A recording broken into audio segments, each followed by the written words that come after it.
C'est Dohuk, une ville du nord de l'Irak où environ 500 000 déplacés irakiens ont trouvé la sécurité. Perché sur une colline surplombant la ville, un camp, à proximité de la villa qui appartient à Farhad. Farhad est un homme d'affaires prospère et bienfaiteur. Après avoir vu des Irakiens dormir dans la rue, il a décidé d'aider. Il a construit un camp avec des tentes, de l'électricité, de l'eau, un lieu de refuge. La compassion de Farhad est sincère. Dans son enfance, il avait également dû fuir sa maison.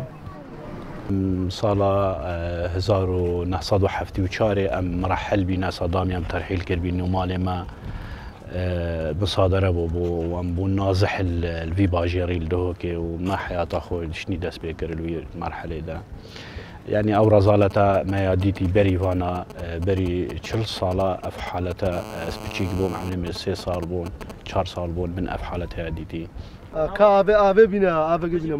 Abbas a déjà travaillé pour Farhad pour construire sa maison à côté de leur camp. Puis il était retourné à Sinjar, sa ville natale.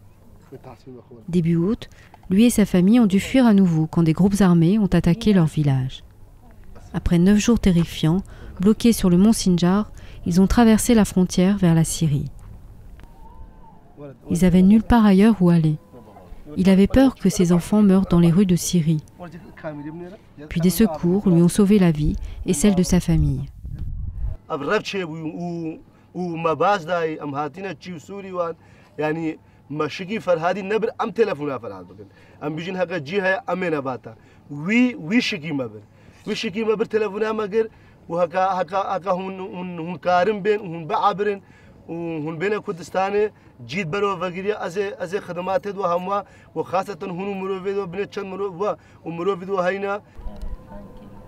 Le lendemain matin, Abbas et sa famille ont de nouveau traversé la frontière vers l'Irak.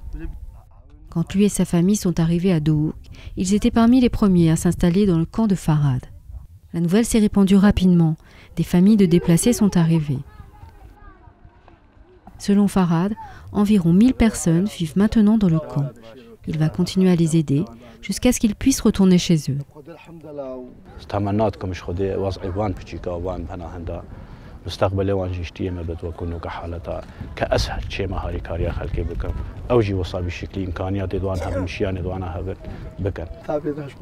Ces familles lui sont reconnaissantes pour le soutien. La générosité de Farhad a rendu leur vie plus supportable au moment le plus difficile. Mais Farhad espère que comme lui, ces familles pourront rentrer chez elles et reconstruire leur vie comme il a pu le faire.